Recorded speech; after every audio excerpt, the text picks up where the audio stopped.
विशेष साहब श्री हरिंद्रानंद शक्ति स्वरूपा नीलामानंद के चरण कमल में प्रणाम करता हूँ। मेरा प्रणाम स्वीकार हो।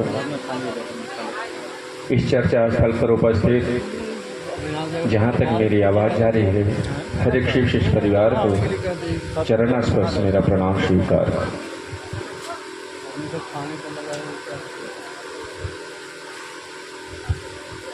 हम और आप बैठे हुए हैं इस गुरु चर्चा के स्थल पर, और जहाँ तक हम और आप इस बात को जानते हैं कि शिव से बढ़कर कोई गुरु नहीं है। शिव आदि गुरु है, शिव जगत गुरु है, शिव गुरुओं के गुरु गुराधिपति है। उस गुरु के स्वरूप की बातें कि हम और आप क्या करेंगे, जिसने पूरा जगत अपनी इच्छा मात्र से सृष्टि कर दी, और उसे गुरु की तलाश हमारे आपके बीच साहब श्री ने वो भी पूरा करने की कोशिश कर रही है कि एक एक व्यक्ति शिव को अपना गुरु बनाए। अपना का अर्थ समझते होंगे, क्योंकि अभी के परिवेश में अपना का अर्थ बहुत जल्द समझ जाता है, लेकिन अध्यात्म के क्षेत्र में अपना शब्द जो होते हैं ना, बहुत कम ही लोग समझते हैं। हमारे साहब इस बात को क्यों कह रहे हैं? आखिर हमारे आपके जीवन में शिव जैसा गुरु को उपलब्ध क्यों करा रहे हैं? थोड़ा इस पर सुनिएगा, क्योंकि आज के परिवेश में शिव की शिष्यता से सुंदर कोई शिष्यता नहीं है। और दीदी, अगर आपको बात करना है ना तो चर्चा स्थल पर मत आया कीजिए। आपको मैं बता देता हूँ, जगत को छोड़कर तो ऐसे किए हैं। अरे जगत में रहकर थोड़ी जगत से हटिए, घर की बात तो घर में कर लीजिएगा। चर्चा स्थल पर आए तो थोड़ी सोच लीजिए कि महादेव गुरु जैसा कोई सा स्थल नहीं मिलेगा। जब इंसान के अंदर काल घेरता है ना, जब इंसान को काल घेरता है ना, तो सारे देवी और देवता फैल हो जाते हैं और अच्छे अच्छे विद्वान कहते हैं जाओ महामृत्युंजय जप करवा लो। क्या कहते हैं? जाओ महामृत्युंजय जप करवा लो, साल कालों को काल हर लेंगे। तो चर्चा स्थल पर आते हैं तो थोड़ी शिष्य भाव में रहिए। मंदिर जाते हैं तो भक्ति के भाव में जाते हैं। मंदिर जाते हैं तो क्या लेकर जाते हैं? भाव लेकर जाते हैं कि भगवान की पूजा करेंगे। अरे चर्चा स्थल पर आए तो शिष्य बनकर रहिए ना, शिष्य बनकर रहिए।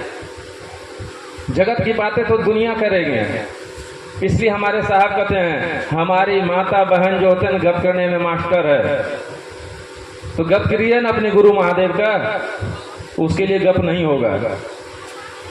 शिव गुरु की चर्चा क्या है? शिव गुरु की चर्चा गप है ना।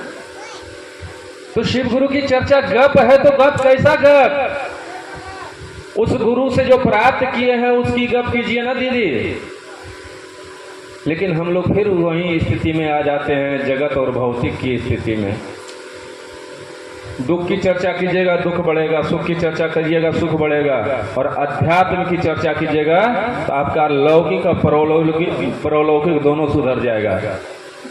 इसलिए आज का इस कालखंड के प्रथम शिव शिष्य कह रहे हैं, शिव गुरु की शिष्यता आपके वर्तमान के साथ साथ उज्जवल भविष्य की निर्माण कर देगी। शिव गुरु की शिष्यता वर्तमान के साथ साथ उज्जवल भविष्य की निर्माण कर देगी। आप बच्चे के विषय में सोचना छोड़ दीजिए, महादेव पर भरोसा करना शुरू कर दीजिए, आपका बच्चे का भविष्य सुधर जाएगा। हम और आप महादेव के मंदिर में जाते हैं, महादेव याद नहीं आते हैं। जैसे हम हॉस्पिटल पहुंचते हैं ना तो परमात्मा और परमेश्वर ईश्वर 33 कोटि देवी देवता याद आ जाते हैं। सही है कि नहीं है? क्यों होता है? दुख पड़ा तो महादेव याद आए, और सुख में महादेव को भूल रहे हैं, तो बताइए ये सब ज्ञानता को खत्म कौन करेगा? इस अज्ञानता को कौन खत्म करेगा? तो हमारे साहब कहते हैं कि शिव गुरु की शिष्यता में वो महादेव, जिस महादेव की सदियों से पूजा करती हुई आई हो, जिस महादेव की सदियों से पूजा होती हुई आई है, उस महादेव को मात्र आप अपना शिष्य भाव समर्पित कीजिए, और कुछ नहीं मांगा है महादेव। महादेव के पास और कोई संदेश नहीं आया। महादेव ने आपको सिर्फ इतना ही बताया, खुद शिव शिष्य बनो, दूसरों को भी शिव शिष्य बनानो।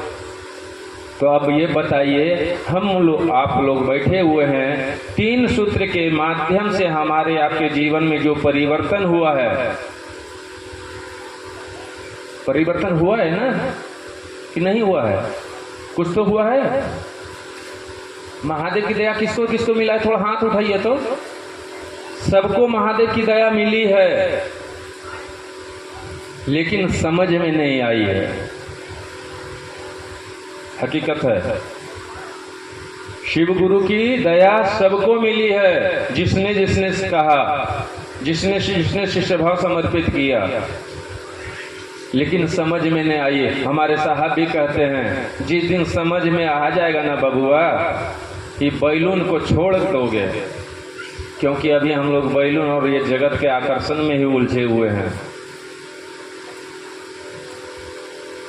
हमारे आपके पीछे 4 चोर है, उस 4 चोर के पीछे से बचिए, जिसे कहा गया है अर्थ धर्म काम क्रोध।